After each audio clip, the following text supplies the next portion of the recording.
Good afternoon. My name is Michelle Chang, Director of Education and Community Partnerships at the Frye Art Museum, and I'm happy to be the host for the program today.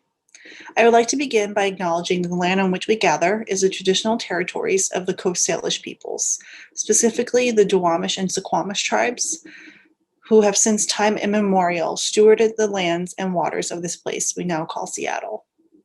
Please join me in offering gratitude and respect to their elders, past and present, as well as future generations for their stewardship. I'm delighted to welcome everyone to today's program in connection with the Frye Art Museum's latest exhibition, Anastacia-Renée, Don't Be Absurd, Alice in Parts. Combining poetry, objects, and video, Don't Be Absurd, Alice in Parts is an immersive installation by multi-genre writer and performer Anastacia-Renée, and it offers a rageful meditation on gentrification of neighborhoods and its insidious effects on the body, as seen through the eyes of her multi-layered and witty character, Alice Metropolis. The Frye is recently reopened, and I hope that some of you may be able to see this exhibition in person. Now, I would like to introduce Anastacia-Renée. She is a writer, educator, interdisciplinary artist, TEDx speaker, and podcaster. She is a 2020 ARC Fellow for For Culture and a Jack Straw Curator. Renée is the recipient of the James W. Ray Distinguished Artist Award for Washington in 2018, Seattle Civic Poet from 2017 to 2019, and Poet in Residence at Hugo House from 2015 to 17. She has also received fellowships and residencies from Cave Canem, Hedgebrook, Bona, Ragdale, Mineral School, and the New Orleans Writers' Residency. Her poems and essays have been anthologized in Furious Flower, Seeding the Future of African American Poetry, Spirited Stone, Lessons from Kubota's Garden, Seismic, Seattle City of Literature, and her poetry and fiction have appeared in Spark, Foglifter, Auburn Avenue, Catapult, Alta, Torch, and many more. Please join me in welcoming Anastacia. Hi, everybody. I'm still getting used to the Zoom. I'm imagining myself just like, hey, I love you. I'm so happy to see you. I have that same kind of energy in my heart, even though we can't be in person. And I want to thank all of you in advance for spending a Saturday afternoon with us, choosing to do this.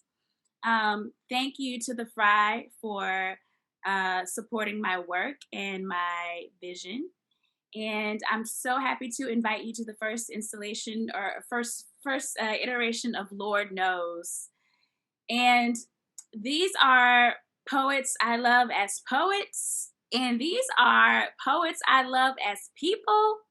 And it's not always true. Sometimes you love a poet because they're a great poet, and sometimes you love a person because they're a great person. And I just feel really blessed and fortunate that I feel both about these poets.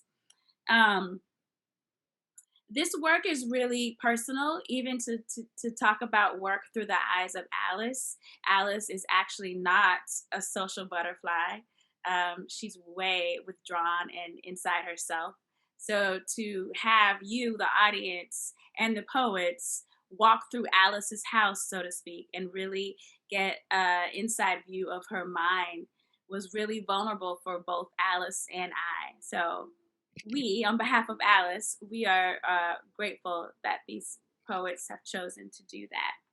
So you are in for a treat. I'm going to share their illustrious bios with you and try to keep my bio voice and not just be so excited about who they are. J.P. Howard is an educator, literary activist, curator, and community builder. Her debut collection, Say Mira, through the operating system, was a Lambda Literary finalist. She is also the author of Bury Your Love Poems and co-editor of Sinister Wisdom, journal Black Lesbians, We Are the Revolution. JP was a featured author in Lambda Literary's LGBTQ Writers in the Schools program and was a Split This Rock Freedom Plow Award for Poetry and Activism finalist. JP is featured in the Lesbian Poet Trading Card series from Headmistress Press and has received fellowships and/or grants from Cave Canem, Vona, Lambda Literary, Austria, and Brooklyn Arts Council.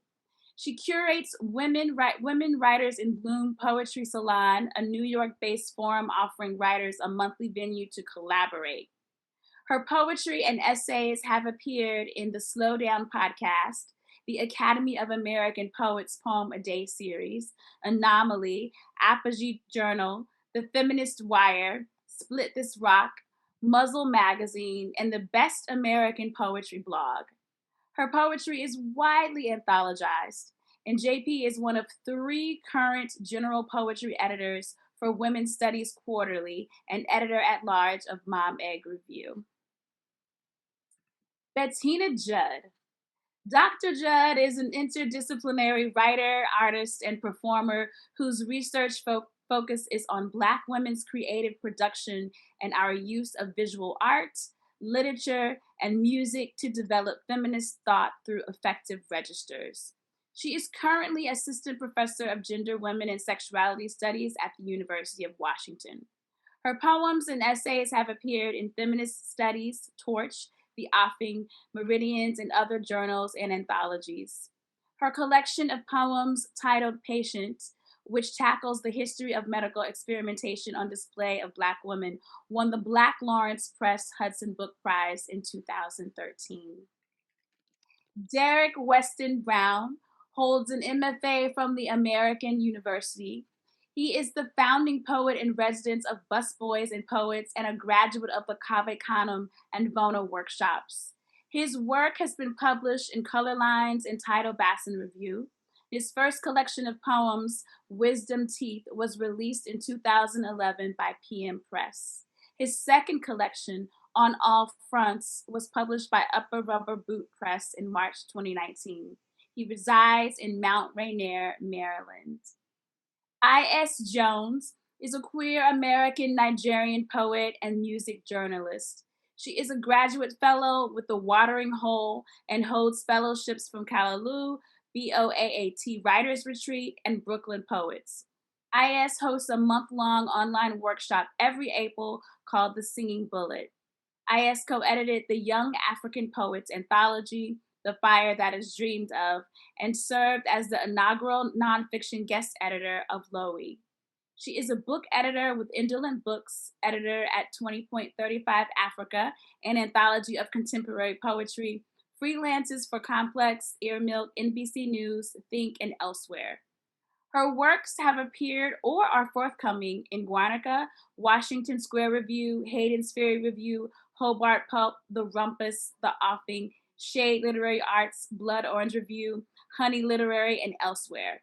Her work was chosen by Khadija Queen as a finalist for the 2020 Sublingua Press Prize Poetry.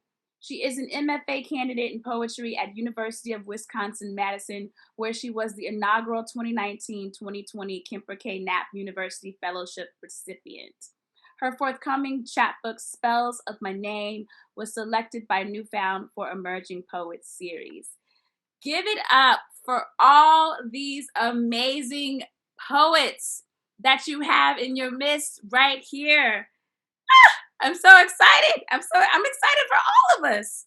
I am not going to interrupt the poets, so the order will be J.P. Howard, Bettina Judd, Derrick Weston Brown, and ending with I.S. Jones. So, J.P., take it away. Hi, y'all. I'm so excited to be here and so grateful to you, Anastacia, for inviting me, for including me, to be able to celebrate your exhibit, Don't Be Afraid, Alice in Parts. I wish I was in Seattle with you, but I'm happy for this opportunity to celebrate you and to be a part of this reading with all these wonderful poet friends. And just really honored to be here. So I am going to begin by reading a poem from Alice in Parts. This is going to be poem number 11. Lorde 54.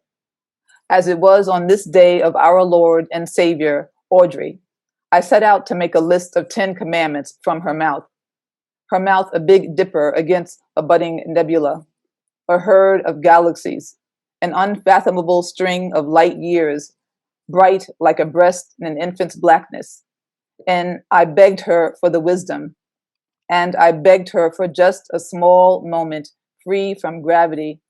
And she told me, I already know silence won't protect me, but I must remember fear will throw me under the bus.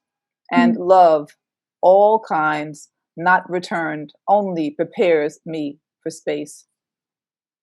Ethery for Black women. Black women, we be trying to hold worlds on our backs and our hearts without fail. Some days we fail at perfection. Black girl magic is a mask we pull off when night comes. Alone in our world, weight off our backs, we exhale, a lone heart. We whisper in pillows, wet with our tears, our untold secrets. We breathe without our masks. We sit still in our silence. Some nights we float on crescent moons. Black girl magic shining under stars. We gather our pieces before daylight. This next poem is called We Beautiful Black Boys. And I often write and talk about raising young Black boys, Black men here in this country. And so I think about them when I wrote this poem. And it's written after We Real Cool by Gwendolyn Brooks. And I know a lot of you know that poem. We beautiful Black boys. We got so much poise. We look like grown men. We keep coming to an early end. We got mamas who keep mourning. We just want to see a new morning. We smart and get good grades. We keep getting so much shade. We rise early and study hard. We still got cops asking for ID cards. We wear hoodies and travel with friends. We tired of being seen through same old lens. We want history to stop rewinding, repeating. We don't want to be a part of senseless beatings. We need our brilliance to be widespread. We got to keep moving ahead. Pride poem, or why I write my story. I write my story so a woman somewhere knows that she can love another woman and still live. I scream my story because once I too was scared of what other folks would think if they found out it was a woman's touch I craved. In a room full of strangers, I take the mic and reminisce about a woman I loved who once broke my heart because I want another woman to know I'm still here. I repeat the names folks have called me: Dyke, Bulldagger, Leslie, because those names have never defined me. Sometimes I cry when I say the names of women who were killed just for loving their reflection, like Sakia Gunn. Each night, it is a woman I come home to, and every morning I wake to sound of a woman's voice. After all these years, it is still a woman who centers me. I still can't breathe. This is a ghazal for America. Every day, folks risk their lives marching for freedom. Rage makes us forget our biggest fears. American cities have sheltered in for months on end. Folks hide behind masks while a pandemic exposes secret fears. In our home, my family speaks their names and honors their legacy. Breonna Taylor, Ahmaud Arbery, George Floyd. We can never imagine your final fears. Last night, I dreamt my two sons, Black boys, finally lived in a safe world and smile. I woke remembering my babies remain target. Try to exhale these mama fears. Our family has had Black boy in America conversations with our sons since they were little. Did learning about Trayvon Martin at such a young age teach them how to fear? My heart grows heavy, yet I hold on to legacy of my family marching for freedom. JP, keep your voice raised, your head held high. You got to move beyond fear. This next poem is titled, If This Is My Last Poem. It's not my last poem, though. If this is my last poem, let it be love. Let it be forgiveness and hallelujah and Holy Ghost and hell yeah, wrapped in sparkling yarn. If this is my last poem, let it be a praise poem. Fill it with hope and joy and let it scream so damn loud that everybody in earshot will clap, clap, clap, clap, clap, clap. If this is my last poem, stomp for the sound of my voice. Let this breath, this life, these full lips exhale. If this is my last poem, hold it gently in your hands. Hand it around. Grab hands, y'all. Fold it into an origami blue jay and let her fly away. If this is my last poem, forgive it for loving too hard or not loving hard enough, or for wanting to be loved more than it would admit. If this is my last poem, hold a mirror up to it. Say, look, look how beautiful you are. Remember your reflection. And this next poem, I wrote this somewhat recently. It was basically thinking about my future or anyone's future, and what if we really didn't remember our current self? So this is sort of like a love note to myself. Dear future self, if I should ever forget you, this is my love note to you. You were loved. You were somebody's lover. You were loving. You held parts of all the women you loved somewhere deep in your generous heart. You were heartbroken. You were a heartbreaker too, girl. Sometimes you were heartache. Your heart never grew heavy though. I remember that about you. You were silly. You were giggles. You were somebody's mama. You always wanted to be mama. Mama was the greatest title you ever had. You were jealous as hell. You were selfish. You were sad. You held other folks' sadness, especially mama's sadness. You buried hers deep in your heart. You were a swag girl, Leo charm and confidence. Couldn't nobody crack you up as much as yourself. You were cute and you were vain. You wore lipstick under your mask during a pandemic. Of course, you were cute and you were vain. You loved your family. Your lover loved you for decades. Sometimes you would ask yourself, how I get so lucky, girl? You loved people. You were at home on stage in front of a mic, sitting with community in a circle or talking one-on-one for hours on end in a coffee shop. You were a poet. You are a poet. This is your love poem to yourself, Jay. Hi, Bun, for resilience during a pandemic. I wrote a lot during the pandemic. We are writing our way through grief. We are finding new ways to be joyful. We are telling fear to have a back seat. Some days we are scared and alone. We are never truly alone. We are only a phone call or poem away from someone who loves us. We are loved and loved and loving. We are breathing. We are alive and present. We are inhaling fear and exhaling calm. We are sad, but we are not letting our sadness define us. We are a quiet whisper at night. We are hush baby, don't you cry mamas in early morning hours. We are the shock of blue sky against the New York skyline. We will come for you. We will bring our resilience. We will not give up. Hi, Bun, for the little girl who lives on inside. She was always so quiet. Some days people forgot she was in the room. So cute, so sad. Look at those powder puff pink flower bows in her hair and the two perfect braids falling down her back. They whispered. Some folks thought she was exquisite. Others felt sorry for the child. She heard everything they said. She held so much inside. Inside, she held secrets. She held summer close to her heart, especially in dead of winter. She would close her eyes and remember summer. She was running through hot sand. She ran like a gazelle, so thin, so graceful, running from beach cabana to dip tiny hot toes into cold ocean. Each time, she would pirouette when she reached the shoreline, twirling until those waves made her lose her balance. Nothing would ever replace that feeling. Hot sand, cold waves twirling as if she hadn't a care in the world. All those tears she shared with the ocean. No one ever knew, not even her sometimes. Shed your tears here, child. Lay them at the ocean's floor. Let yourself float. Rainbow, double ethery. Age 18, grandma called me bulldagger. Mama asked, what y'all lesbians do? They called my first girlfriend Mr. Still, I refused to go back. I stayed out that closet, threw those names away. Say what you want, I am a diva dyke. Damn, I'm strong. Words can't hurt, sting a little. I come from Stonewall. I keep speaking our truth. We be aggressive butch boy. We swag femme with red stilettos. We sexy in black Oxford wingtips. We be a glitter rainbow you can't touch. How many shades of pink can I hold on to? This is a shadow poem of a poem I once wrote about the color pink. What I said in the original poem was all truth, but what I said in that old poem was mostly lies. This poem is a flashlight staring down my old poem. Pink was the saddest color of my past. Pink is the brightest color of my future. Mama loved me in all shades of pink, magenta, blush, fuchsia, flamingo, even salmon. She liked when I twirled in pale pink point shoes.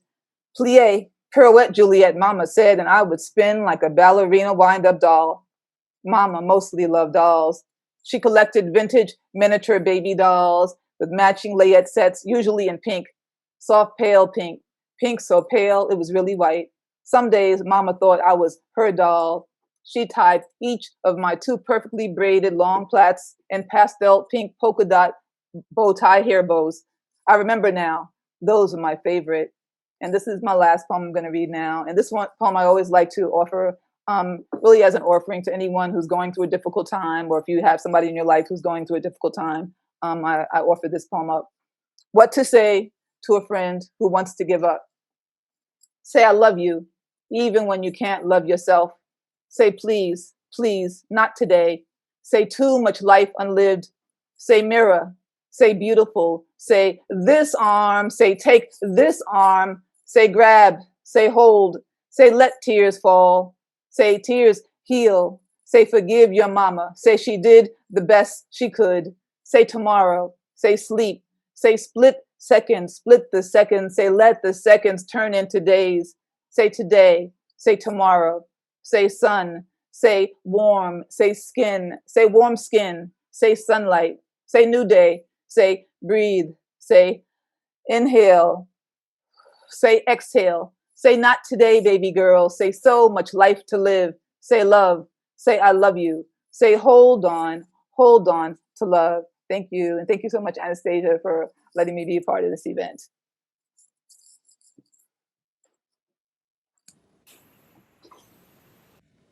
So I understand I'm next. Thank you so much, JP. It's always beautiful to be on stage with you, the virtual stage. Remember, our first Cave Condoms were together, me, you, and Anastasia. So there's always that bond that we have. So I'm going to read an excerpt from Audre Lorde's The Cancer Journals. This is a journal entry that she wrote on March 25th, 1978 and October 10th, 1978. The idea of knowing rather than believing, trusting, or even understanding has always been considered heretical. But I would willingly pay whatever price in pain was needed to savor the weight of completion, to be utterly filled, not with conviction nor with faith, but with experience, knowledge, direct and different from all other certainties. I want to write about the pain of waking up in the recovery room, which is worsened by that immediate sense of loss, of going in and out of pain and shots, of the correct position for my arm to drain, the euphoria of the second day, and how it's been downhill from there. I want to write of the pain I am feeling right now, of the lukewarm tears that will not stop coming into my eyes. For what? For my lost breast? For the lost me? And which me was that again anyway? For the death I don't know how to postpone or how to meet elegantly. I'm so tired of all of this. I want to be the person I used to be, the real me. I feel sometimes that it's all a dream, and surely I'm about to wake up now. It's Audre Lorde, y'all. And so with the themes of the cancer journals and you know the writing that Audre Lorde did in this period in mind, along with the confluence of ideas and feelings that Anastacia-Renée has pulled together with this persona, Alice. I'll offer a poem from my collection, Patient. A diagnosis is an ending, an intricate inconvenience that comes on maybe temporary, cramps, a lump, Nothing but the body's unreliability, its service to us and itself, present, robust, yet tied to an illusion. Nothing saves, nothing swings low to the root, only slows. Its shadow lengthens. A diagnosis is an ending to the idea that we are not human. And to the patient, tears will only leave you wanting for water and more time, which, as you know, will be spent waiting. From there, I'm going to read some recent work and experiment with you all a little bit. I'm working on a larger manuscript that is kind of multimedia, and a chapter of this multimedia book is poems. And they come on after a series of deaths in my family. And I won't get too deeply into that, but actually, you know what? I will start by reading one of the kind of pivotal poems that launched me into writing about grief a little more. This poem is named Lara Mitochondrial Eve. I wrote it in the wake of and at my grandmother, my maternal grandmother's death in 2016, and this is actually what I read at her homegoing service. Lara Mitochondrial Eve. According to science, grandmothers hold the promise of 2 generations, her own child and the eggs of her not yet grandchildren, which means that in the late month of 1951 and the earliest months of 1952, you held my mother, who held me, if not as an idea, then a fact. It wouldn't be the first time, mother of mothers. You held a thought before flesh could form it alive. You, poet laureate of my heart, gave me words before I knew sound. Every dream for us carefully winked, charted, and documented in notebooks, on the backs of envelopes. A graduation, a new job, the first of yet another generation. Every celebration, a newly minted song, every equation of our needs penciled and solved, every terror pressed out by the hollowed bend in your knees. What sliver of paper would hold our day of ghostly hearts? Which one of us will wave goodbye from our earth porch as you sail away from us? We hold to each other, feeling for our flesh inheritance, our spirit heirlooms, and come up wanting more than the you in ourselves. According to science, grandmothers carry the promise of 2 generations, holding and then carefully and firstly breathing, pushing, letting go. And this is the start of Salish Sea, if I could share the screen.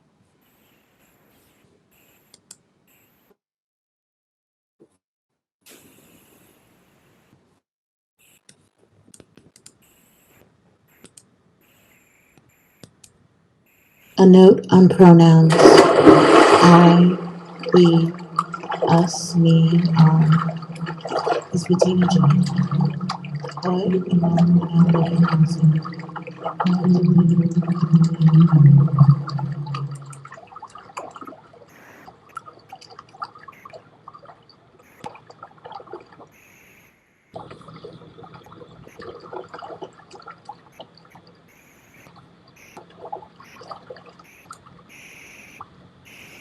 sometimes Bettina, I, we, us, me, our, transmutes into an orca, and at least once into an orca's prey. Don't worry about me, I'm just in my feelings. That orca is real, given the name Tahlequah by a group of donors to the Whale Museum at Friday Harbor Washington, USA. She was also given the name J35 by scientists. In the summer of 2018, Tahlequah mourned her freshly born and dead baby calf by carrying its corpse for 17 days. The 17 plus 1 poems here reflect those days.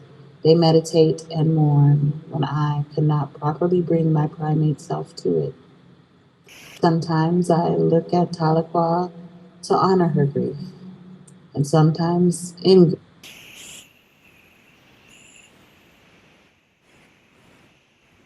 grief we merge.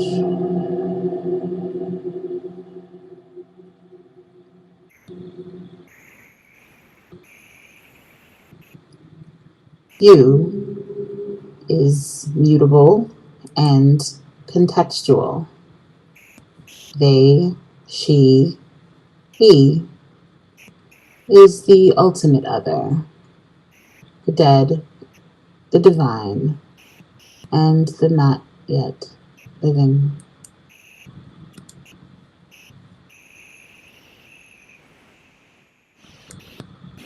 One, water unto water, this world into the next. The unborn orca shifts in the womb, turns toward oblivion instead.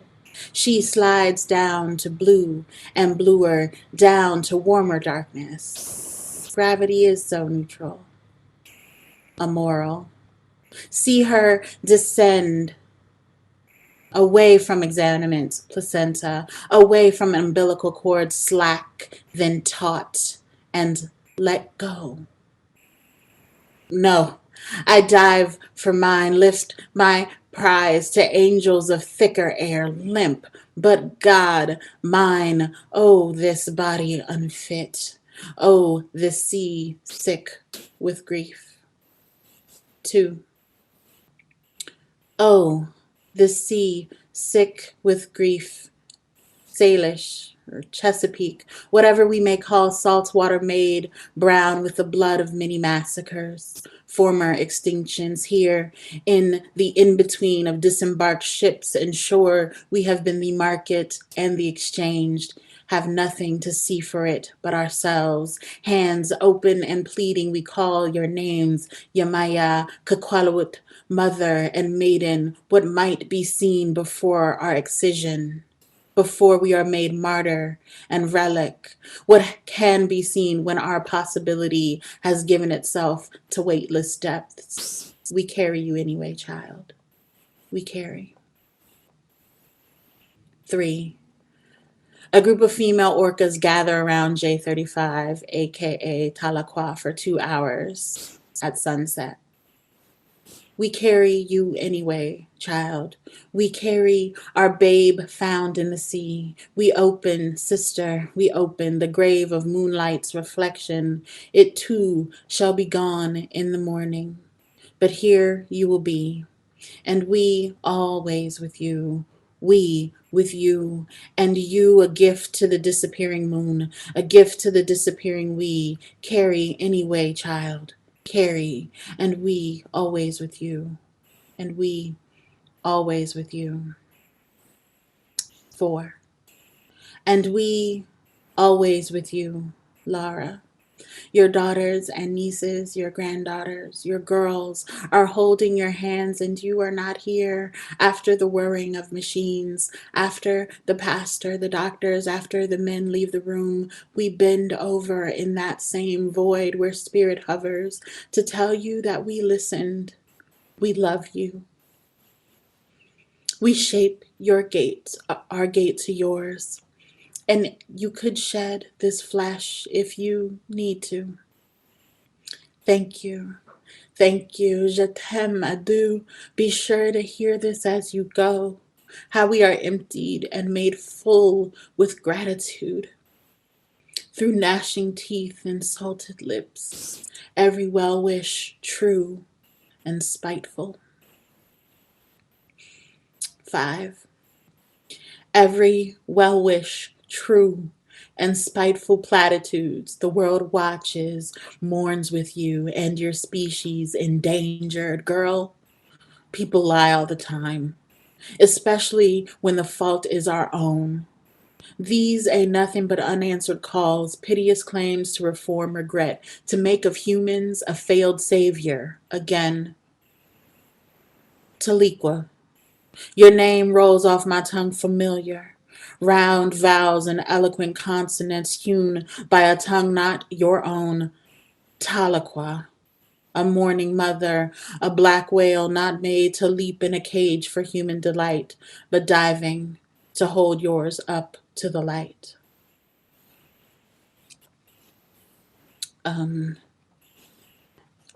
I'll stop reading those. That little series, it's called the Salish Sea series, and move on to another thing, and then I'll wrap up.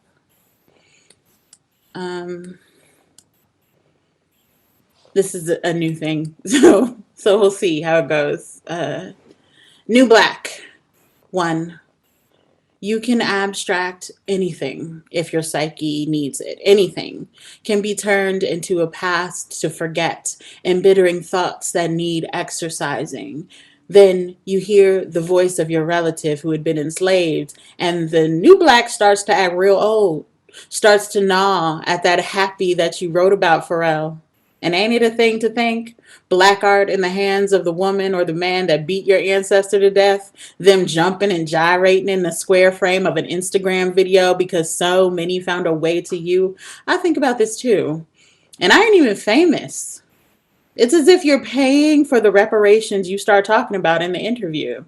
Speaking of Instagram, Ashley Judd shattered her leg into a bunch of pieces on a trip to the Congo she apparently needed to take during a pandemic because she's a humanitarian or whatever. And I don't know if we really share the same last name for obvious PBS Henry Louis Gates reasons, but I don't actually care. I ask her to run me my money on Twitter at least once a year anyway. Usually, when someone makes the joke asking me if I'm related to her or her mama or her sister, see, it's funny because I'm black and they're white. And it's funny if you think I think slavery is funny, and I don't. But I do like to pass along the embarrassment of the jokester to the famous white person who may or may not have descended from the people who branded my last name. You know, she never responds. But she did go to the Congo, shattered her leg, and posted pictures of black people caring for her, honoring them, she says, and lamenting that she has the privilege of disaster insurance, never mentioning the disaster her people are to mine. And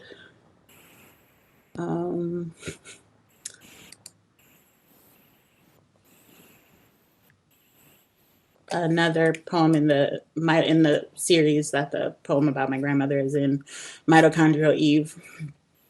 This one is not about my grandmother. It's about mitochondrial Eves.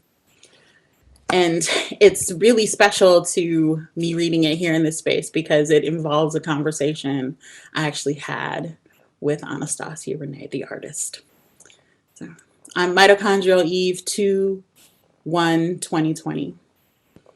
I want you to think, she says, of any place in the world where there are many babies and consider what kinds of stress, poverty, duress is there. The implication being that babies are born to mothers all over, full of cortisol and adrenaline, arteries pulsing in all directions, mine no different, no less. And to think that first mother, hunter and gatherer, woman of divine conception who loomed under 4 feet and never looked in any mirror, to think she, with her lewd tools, single-minded, ache and hunger, limbs that could take her alight and far from saber tooth and mighty paw, to think she thought, what kind of life is this? And yes, then made it. Thank you.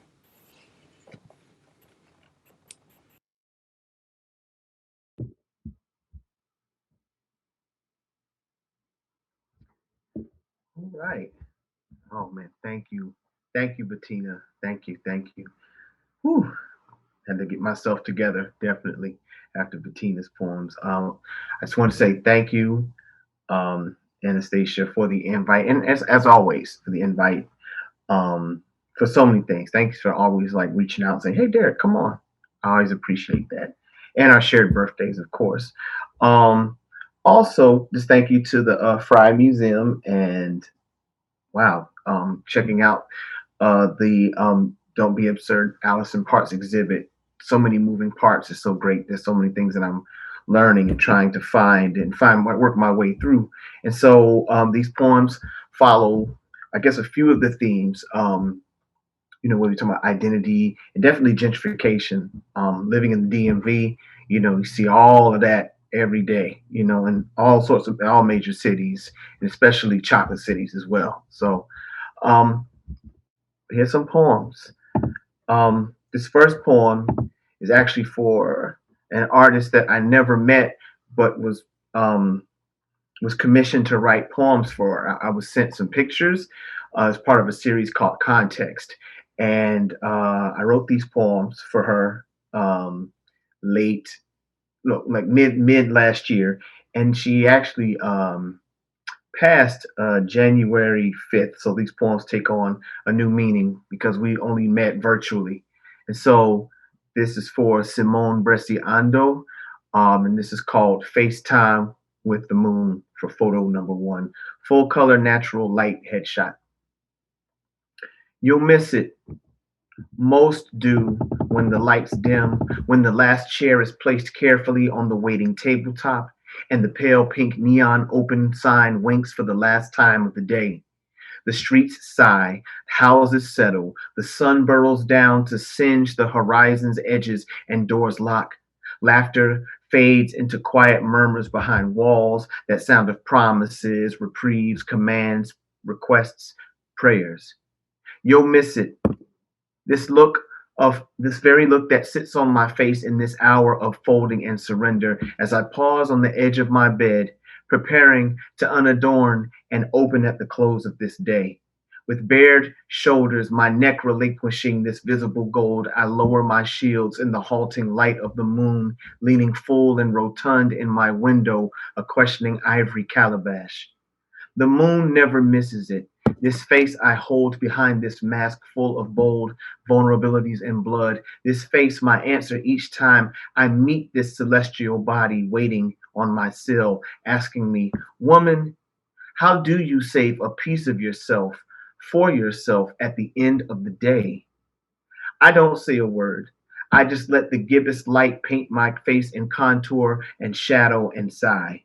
The moon and I share the answer in the phases of our face from full to waxing to wane. And I also think of the theme of the Black body in general, especially when I think of Anastasia's exhibit as well. And what I've been doing with my Black body is yoga. And I'm actually in a space now where I'm having to adjust because of an injury, so I can't do yoga like I used to. But this is a poem about yoga and a celebration. This is how the Aquarian celebrates his first prolonged yoga headstand. After the many falls and the sweat-soaked shirts, after getting my toe caught in the air conditioning vent, don't ask. After the steady hands of yogis helped my tower of flesh stay ready, after the many classes and fighting back the bulb of fear in my throat, after getting that dang tent with the hands thing right, after bruising my fingers when I rolled on them with my ever complicated bulk, after quitting and staring at that Aegean sea blue yoga mat from my couch, after relearning to fall and welcoming the falling, after the quiet tips about forearms and peering through my locks, curtaining my eyes and watching all sizes and shapes of bodies on YouTube hoist their heft onto their heads, slow and salubrious like ice flows or cloud formations ascending skyward. I trusted everything about my body, every pound, each muscle, my arms, my shoulders, the inherited wide hips I used to curse often, my breath, the core I thought that did not exist. I held it all, folded myself, built that danged tent with the hands, placed my forehead like so, forearms steady, knees bent, then pressed up till my legs were angled, Walk them toes close to my chest, and breath after breath after breath, eyes closed, and then the shift and lift one foot off the ground, then the other, and raise after raise after raise my legs, brown twins, beams up in the air, teetering my forearms, holding the weight of me holding me up, my head and neck working in tandem. Then I opened my eyes, my kitchen upside down, the familiar fridge, my sink, the paintings, stalactites, my breath half pant, half sob. I held a forever minute, then bent my legs forward. I bent my legs, formed a diamond, did not fall, and raised my legs straight again. I was my own temple, smoked chestnut colored column. I lowered back down onto the mat, breathing hard, feeling the blood waterfall back down through my body. Then I yelled, slapped the mat, and wept in child's pose. Thank you. And this next poem is from the exhibit. This is Sanctuary number 9 on podium, The Lorde's 10 Commandments for Audre Lorde, Miss Anastacia. Visualize daily winning the battles going on inside your body. 2. Revolution is one form of social change. 3. Theorizing about self-worth is ineffective. 4. Beware the urge to justify your decision. 5. Your silence will not protect you. 6. Yes, you do need to cry, but there's enough time for that. 7. Sister love, sister love, sister love. 8. Work, love, rest, see, learn, and repeat. 9. Don't be afraid to feel, and don't be afraid to write about it. If you are afraid, do it anyway. 10. Go out like a fucking meteor. Sanctuary, the Lord's 10 Commandments. Which leads me to Black Boy Slap Boxes with Dr. Seuss after the poem Black Girl Plays the Dozens with Dr. Seuss by Angel Nafis. Black Boy Roughhouse, Black Boy Mean Mug, Black Boy Half Smile, Black Boy Crossover, Black Boy Cross-Eyed, Black Boy Handles, Black Boy Bars, Black Boy Barred, Black Boy White Outline, Black Boy Cheat Code, Black Boy Cheat Death, Black Boy Black Ink, Black Boy Pinned, Black Boy White Sink, Black Boy Heart Sick, Black Boy Corner, Black Boy Amen, Black Boy Amin, Black Boy Namin, Black Boy Swings, Black Boy Slings, Black Boy Rope Song, Black Boy Hoop, Black Boy Wait, Black Boy Minute Hand, Black Boy Hour Hand, Black Boy Always Late, Black Boy on Empty, Black Boy Reloaded, Black Boy Porch, Black Boy on Stoop, Black Boy Ennui, Black Boy Bag, Black Boy Mama, Black Boy Fade, Black Boy Get These Hands, Black Boy Envy, Black Boy White Bulb, Black Boy Spotlight, Black Boy White Mask, Black Boy Veiled, Black Boy Tongue, Black Boy Musty, Black Boy Barber, Black Boy Barter, Black Boy Tooth, Black Boy Naps, Black Boy Twerk, Black Boy Pocket, Black Boy and Sons and Sons and Sons and Sons and Daughters, Black Boy Broken Loop, Black Boy Loom, Black Boy Pocket, Black Boy Punchline, Black Boy featuring niggas, Black Boy, Black Girl, Black Boy Loves, Black Girl, Black Boy Mirror, Black Boy Got Jokes, Black Boy Token, Black Boy Meets Turnstile, Black Boy Second Line, Black Boy Closed Curtain, Black Boy Laugh, Black Boy Sheets, Black Boy Stroke, Black Boy Border, Black Boy Aesop, Black Boy Fabled. Thank you. I'm from the South. I'll leave it at that. Recall. That time your homegirl told you about the summer she and her mother were driving through the South and found themselves on a road flanked by cotton fields, white downy borders of micro mini cumulus clouds, and how northern though they were, they couldn't help themselves because they'd never seen, much less touched cotton, and how they pulled over, parked, and got out of the car in the hot mouth heat of August and picked some bowls. And she told you how eerily quiet it was at that moment. No one on the road for the minutes that they picked, and how the cicadas song at first sounded like an electric whisper, but then swelled in alarm. And she told you they got in the car with 4 handfuls of cotton between them and marveled at the scratch and soft and seed between their fingers. And after she finished her story, you said, y'all lucky some white folks didn't see you picking, and scream out, I told you their affinity for servitude is inherent. You and your mom almost cost us the game. Next time, do your picking at night. And you and your homegirl laughed and winced with August sitting heavy on your chests. And this is for my mom, who is a therapist, among many things. And this is called Derrick Weston Brown's son explains Afrofuturist speculative social science to his mother, a therapist who is also a longtime member of the National Association of Black Social Workers. So yeah, Mom, after posing my question about therapists in Wakanda and if Wakandans even need therapists on Facebook, and then after asking what an Afrofuturist therapist, speculative social science practitioner would look like, I realized that most Black therapists, psychiatrists are Afrofuturists because, boom, like helping Black folks to save their Black minds means looking towards the future vis-a-vis, did I use that right? Believing in surviving and thriving and building Black future.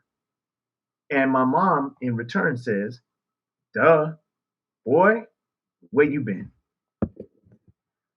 A few more poems. And this is called To the Silver-Haired Elderly White Woman in Silver Diner Who Kept Looking Back at Me from her booth seat with a look of fear or maybe wonder as I ate. And the poem is, yes, I am so very beautiful and unbothered by your gaze. Next to last poem, and this is called A War Chant Grief Song for Breonna Taylor. Deja's, Maya's, Jada's, Ayana's, Nisi's, Sandra's, Tiana's, Brianna's, Dominique's, London's, Latasha's, Rakia's, Brianna's. I've taught these Black girls with their firework names, seen them bloom into broad canvas Black women, see them become Levy, loves, mothers, leaders, and seers of that long game. Seen them speak lightning as youth then focus their Black fire as they settled into their muscle and means. I've heard their conversations, seen the traces of the joy stealers grasping from quickly wiped away tears. I know the ache of an empty desk, seen the flowers and stuffed bears on light poles with their names shakily written in chalk with someone's grieving hand. I know a Brianna who walks and breathes right now with chest tight because a girl with her name is stilled. And the ones who murdered her knife and fork each free day into their mouths with full bellies. And how do they sleep? They will not. Brianna's name will be an itch, a maddening, unstoppable itch in their brains even after they are cuffed, convicted, or not. Brianna, Brianna, Brianna, Brianna, Brianna, Brianna, I celebrate your name today as the streets tremble for you on this birthday. This, your birthday, forget a street sign. May your name live on in the mouths of girls named after you and on the tongues of men who would not dare forget the names of their mothers and sisters. You lived, smiling Brianna, frowning Brianna, Black woman uninterrupted. You should be here, your blood in its rightful house. It is not, and we will make a grand consequence. And lastly, this is a poem in the form of an Aintu, which is an African American poetic form, but more also it's a West African based poetic form on a pearl of wisdom. And it is 7 lines long, and the syllable count for each line is 2, 4, 6, 8, 6, 4, 2. And sometimes if you write it in the way it generally goes, sometimes it's contrapuntal, meaning it can be read from the top to the bottom and bottom to the top. So you get a 2 for 1, you get 2 poems in one. And this is called Aintu in the Key of Clifton. And this is the last one. Yawning, another day, alive and glittering. Me, a burst of Black Life Matter, for they have failed to snuff. Come celebrate, yawning. Yawning, come celebrate, for they have failed to snuff me, a burst of Black Life Matter, alive and glittering, another day, yawning. Thank you so very much. Thank you.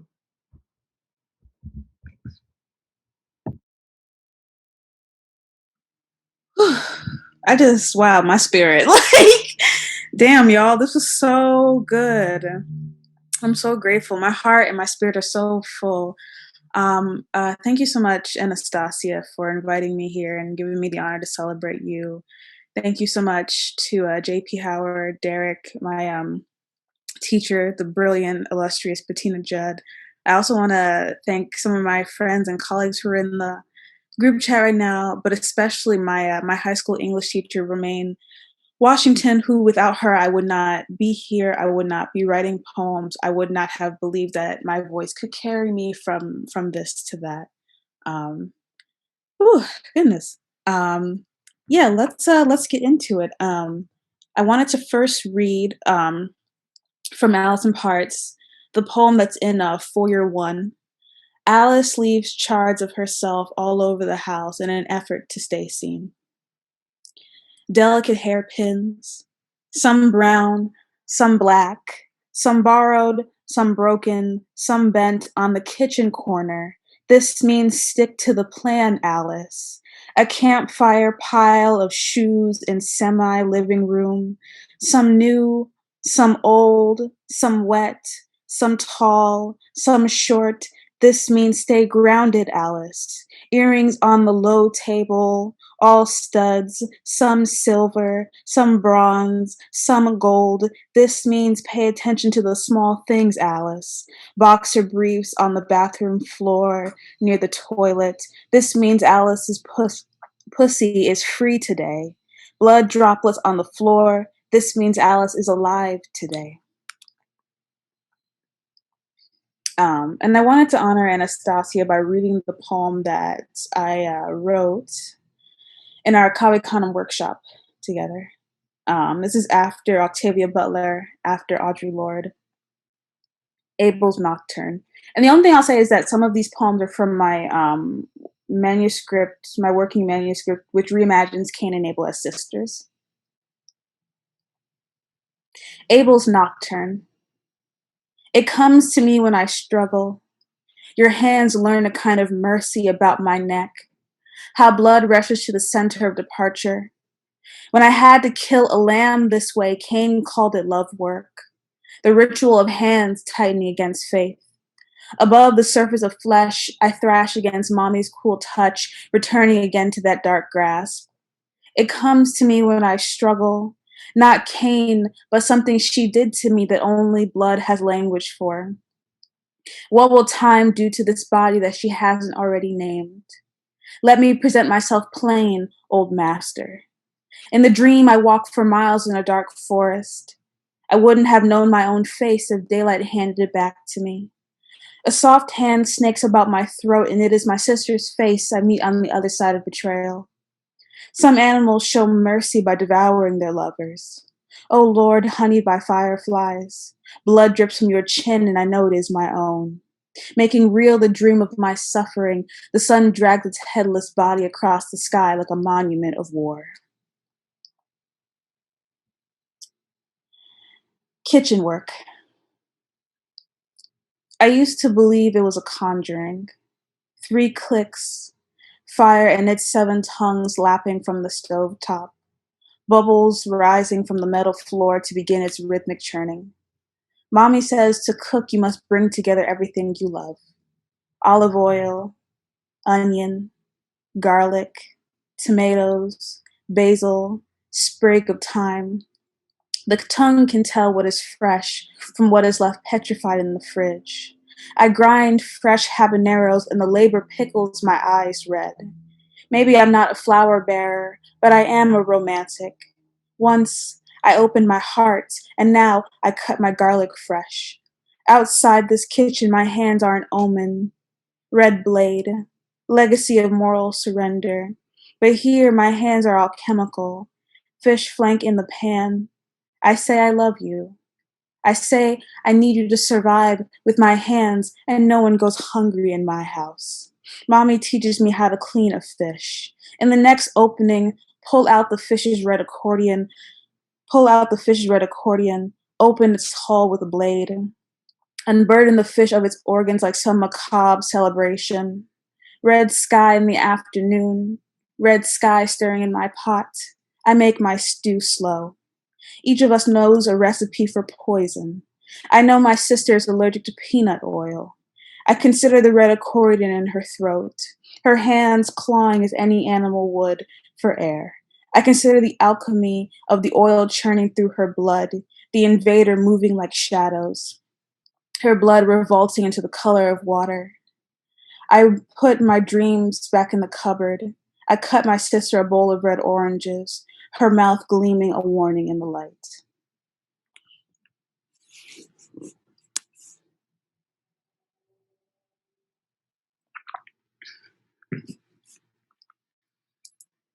This poem is, it has a new title now, but the original poem is still published in the Washington Square Review, and it borrows a line from Ocean Vuong's Into the Breach. O Bod with Abel in the field of fireflies. Is it harder to believe I built a heaven for you, or that I would send you there with my bare hands? A starless night made dizzy by palm wine, the smell of sleep. All around us, the fields illumined by fireflies, lanterns over the dark's altar. A sister is the only offering for the hungry God in me. I can't hold it back anymore, Abel. You make me the softest animal. Now, I set you free. Resistance. A body tumbles into wet grass and struggles despite my nurture. There now. You're so quiet, you're almost tomorrow. My hands about your neck is my final lesson in mercy. It all spills out. Years of unbridled tension file down to a single red promise. Silence. You are complete. Your living has humiliated me long enough. I reach into the heaven of your mouth, wrench a star from the sky, your rot and cinder and bark now in me.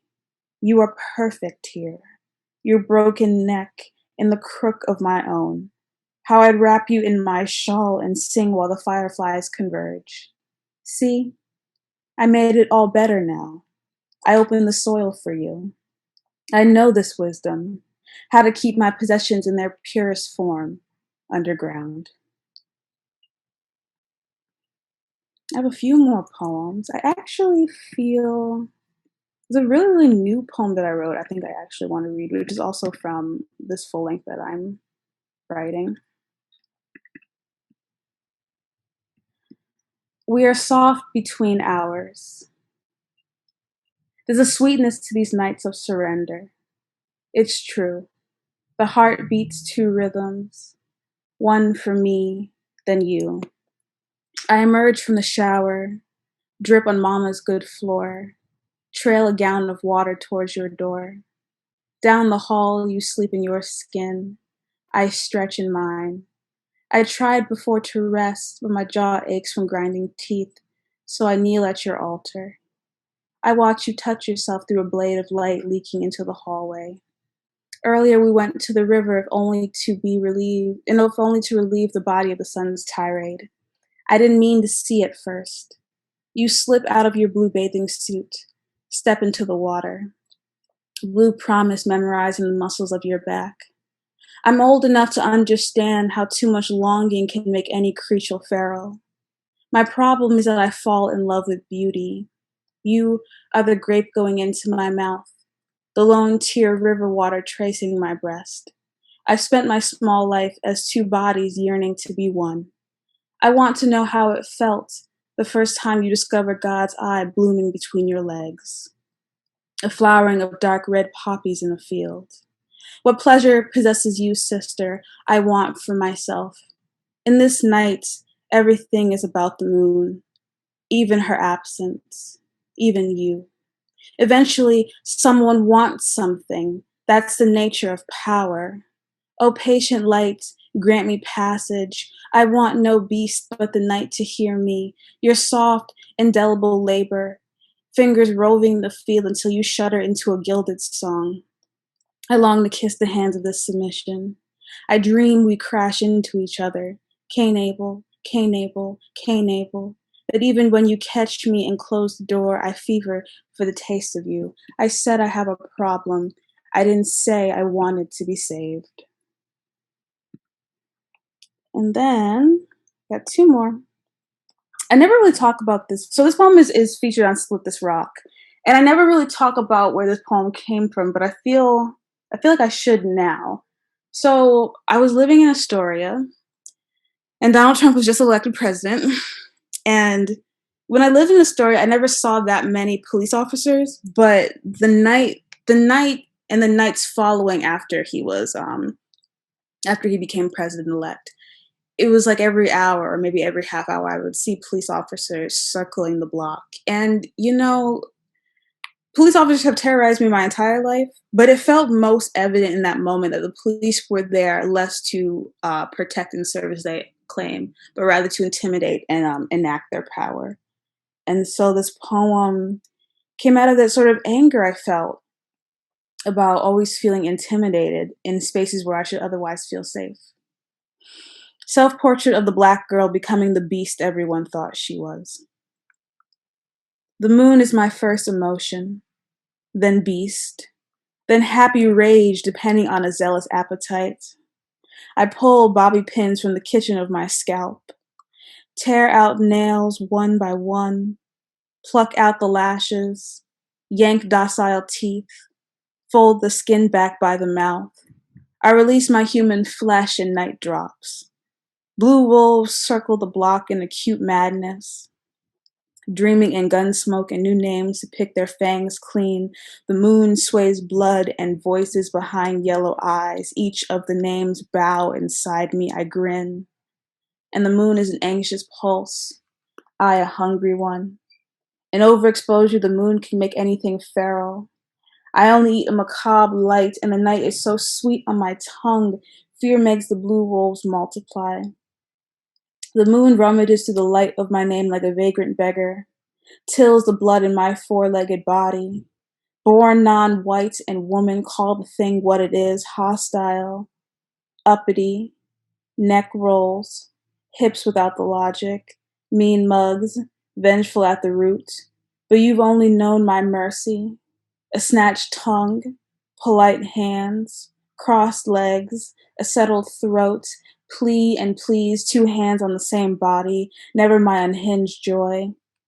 In my first language, the cease of blood before writhing, the pushback, knuckling of bone and sinew, a blue neck caught inside a maw, and how each muscle negotiates before severing. God of the faithful night, teach me to lose my mouth in reverie, to laugh in my predator's blood, to let it fill my belly, how it trickles through the floorboards of my teeth. This is my last poem, and before I forget, I'm gonna put the link to the pre-order is not out yet for my chapbook, but that's the link if you wanted to save it. Thank you so much, everyone, for being here. Queer American. I have sex with men, but make love to women. I only wish to fuck men who also desire to be fucked by men. In the dream, I make love to Lorraine Hansberry in a rose garden. I make straight men bow to the god of pussy. I part her legs and kiss each faded bruise between her thighs. In the dark, I practice my kegels to remind men who is fucking who. Every interview asks me the same question.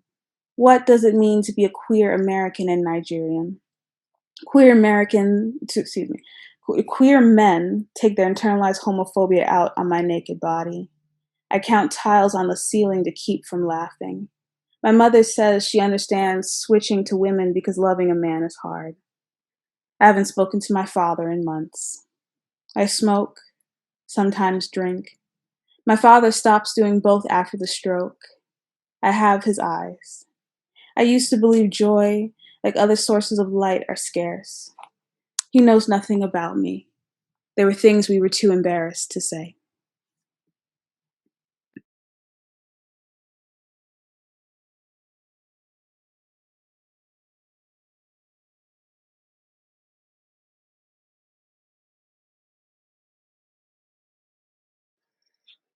Thank you, everyone. What an honor it was to have heard everyone speak today. And it was really amazing. And I really don't have words. I still have to process, I think. So thank you to all of our audience members who were able to join us today on this Saturday afternoon.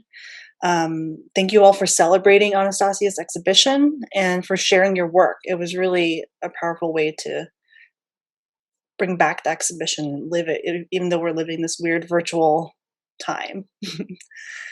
So I do want to share that we have quite a bit of resources about the exhibition that you can check out online as well. But Anastacia will close us out, and I'll pass it over to you.